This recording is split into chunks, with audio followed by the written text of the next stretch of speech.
Did you know that it takes people just 1/10 of a second to make their minds up about someone based on their appearance? Without even exchanging a single word, people judge others on important traits such as likability and competence based on one short glance. And an even longer glance only serves to confirm that opinion.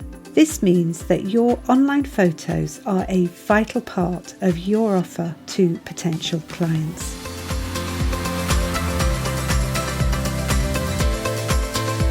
Welcome to the Good Enough Counsellors podcast, where this week I'm continuing my series on writing your directory profiles. To tie in with the last few episodes where I've been talking about turning up online and being willing to be seen, in this week's episode we're going to be looking at something that is vitally important for your profile, and that's your profile picture. Nowadays, many clients' first encounter with a therapist will be online rather than in person or on the phone, and the profile photo is often the first and even only visual element that a client will see.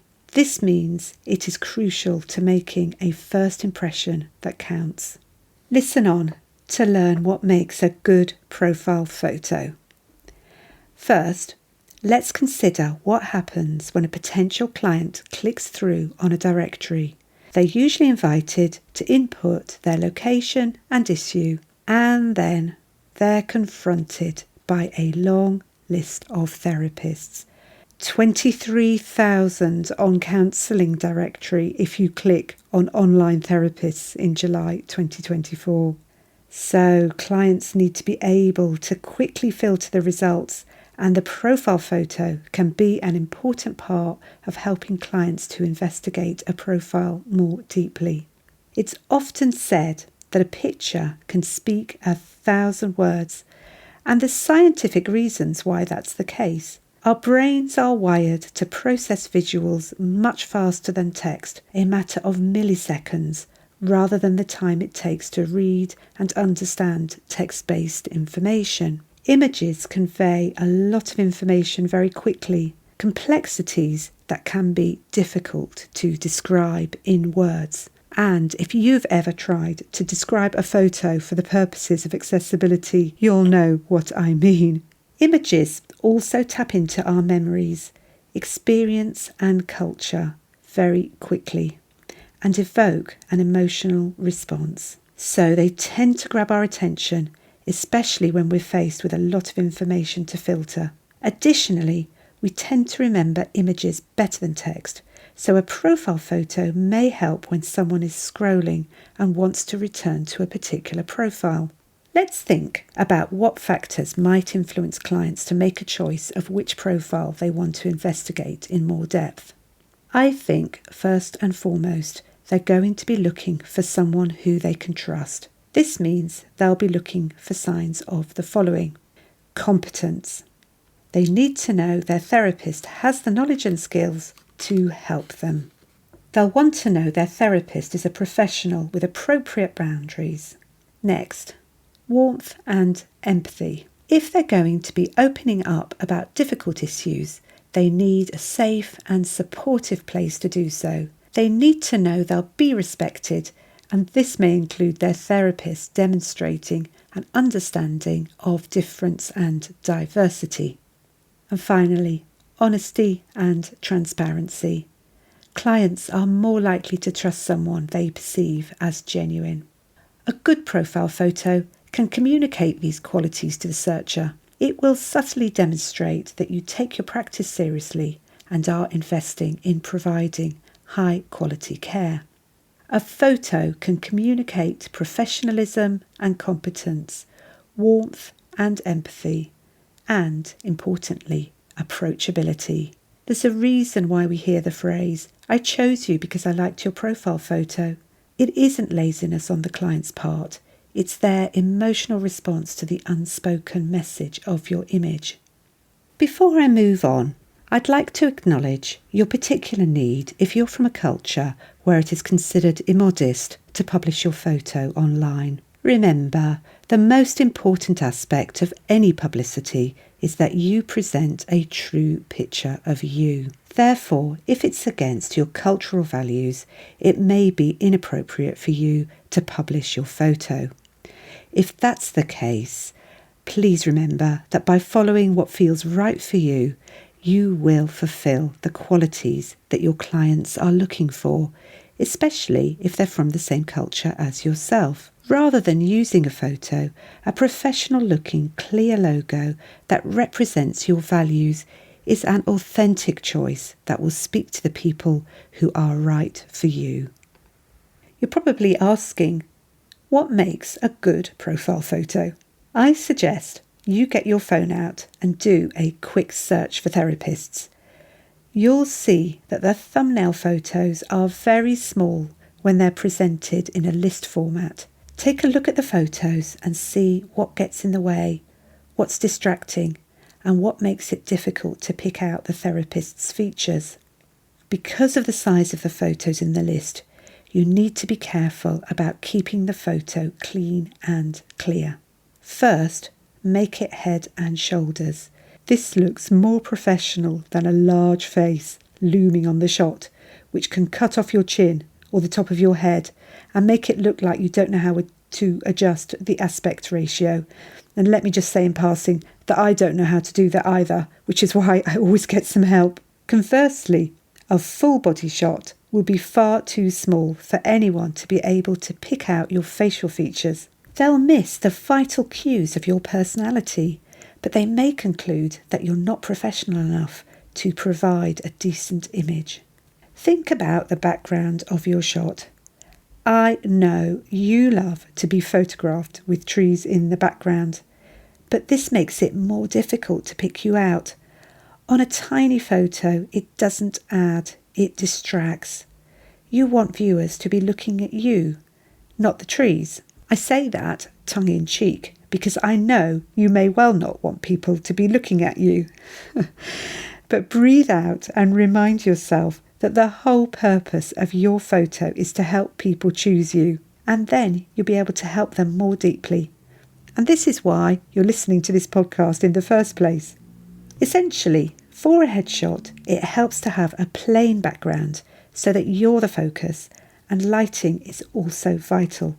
Avoid strong shadows on your face, which can make it difficult to see you clearly. It often helps with a head and shoulder shot to do a quarter turn towards the camera rather than be looking straight ahead as in a passport photo. A tilt of the head with the chin slightly down and turned slightly towards one side gives a clear definition of your face. I received some fantastic advice about my chin when I did my recent photo shoot. As well as dropping my shoulders, I was told to pull my whole head back and then point my chin out. I was warned it would feel unnatural, but it did cure the double chin problem. Hooray! And if that isn't enough to think about, it also helps to relax your jaw so that you get a natural smile, all the while keeping your pose open. So don't lean back or fold your arms too tightly. That is a lot to think about. Let's move on to your clothes, because these are part of your image too. Your clothing choice is an important part of your branding. In other words, the message you want to convey about yourself. For example, you'd probably expect to see a lawyer in more formal clothing, such as a suit and tie. But for someone who's creative, you'd probably want to see that they're relaxed enough to be able to express a quirky side of themselves. So what sort of therapist are you? What message do you want your clothes to give your clients? I found it helpful in my photo shoot to think of 3 key words that I'd use to describe myself and 3 key words that my clients would use. Try writing these down and then have a think about what clothes you've got that represent these qualities. For me, I want to emphasise my approachability and warmth, so I tend to choose casual items, although I do choose plain tops over my normal flowery blouses because these two can be distracting, and avoid what my other half calls Zoom unfriendly shirts. You know, the ones with bold stripes, zigzag lines or checks. It's also probably best to avoid t-shirts with slogans. These can age very quickly and perhaps say more about you than you wish your clients to know. If you're feeling uninspired, just ask yourself what clothes you normally wear when you're with clients. It's helpful to dress as you would when you're meeting your client for the first time. If you're someone who does have a quirky dress sense or hairstyle, don't hide these. They're an important part of who you are. Fee Hookin, who I interviewed in episode 11 of the podcast, tells me that people often say they chose her because of her purple hair. While we're talking about hairstyles, remember to keep your photos up to date. People value honesty. And what does it say to a client if they book an initial appointment with you and when you turn up, you look 10 years older than your photo? If you struggle with your appearance, do listen to last week's podcast, episode 21, where I talk about the problem of imperfection on camera and how to tackle it. You may be listening to my advice with a sinking feeling because you'd hoped that your selfie or that snapshot from a nice day out would be sufficient for your profile photo. And yet what I'm talking about sounds so much more like a professional job. There's no doubt that professional help takes away many of the headaches of trying to achieve a good photo. Recently, I was helping my daughter with her freelance website, and taking a good shot was really hard, even with the studio lights my husband uses for his work calls and a reflector he'd bought for my videos, which incidentally I never use. A professional will already have that set up together with the knowledge to help you get great results. When you have a professional headshot, it conveys a subtle message to the viewer. It says that you're serious enough about your practice to invest in it. You're not here today and gone tomorrow. You're showing that you're serious about your business because you're spending money on creating it. It says you're successful enough to afford a photographer, and it's another way of establishing your credentials. If that isn't enough to convince you, I've read claims that businesses who invest in professional photographs witness an additional 45% increase in their click-through rates. As with any expense, it's worth thinking about return on investment. A photograph that gives a good impression will help you get clients and get paid. It will pay for itself many, many times over, and you can use it for several years. It may not be as expensive as you imagine, and in the past I've managed to reduce the cost by sharing a photo shoot with colleagues. If you're someone who networks with other counsellors in private practice in your area, or even other small business people, why not see if you can club together to afford an hour or so of a photographer's time? You may end up with several shots that you can use both for your directory and on your website. However, if you're just starting out and haven't got many clients yet, it may be that a professional photo is out of your reach. So here's some ideas for helping you if your only option is to use your phone or a camera.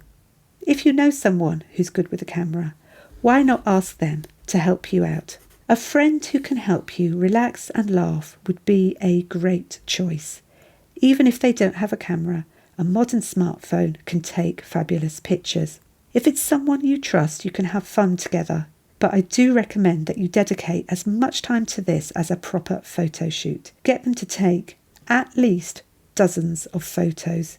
Most you'll reject on the basis of things like you blinked, but the more there are, the more likely you are to find one that works. Experiment with different poses and different places, and most of all, try not to take it all too seriously. If at first it doesn't succeed, try again. As I found with my daughter, lighting can be a struggle. Try to find somewhere with strong natural light, but probably not outside on a very sunny day due to the shadows. Think about your background. A wall or draping a sheet can give the impression of being in a studio. And of course, editing software is your friend. You can do an enormous amount with your phone. And when I was helping my daughter, I used Canva, the visual design app, to remove the actual background and provide a shading that made it look like a professional studio shot. My initial profile photo was taken by my husband on our first amateur photo shoot together. I had a collection of different shots and I asked my friends to vote on their favourite. There was a clear winner that everyone said really communicated the essence of who I am. It wasn't actually the one I would have chosen, but my friends were right. That profile photo brought me so many clients and helped me to establish a successful private practice. So once you've chosen some photos you like, why not ask supportive people in your life to help you choose? It will help you feel more comfortable sharing it with strangers if you've already had some positive feedback that helps you to feel more confident. There's no doubt in my mind that a good photo helps your client to connect with you. It is one of the main elements of your personal brand.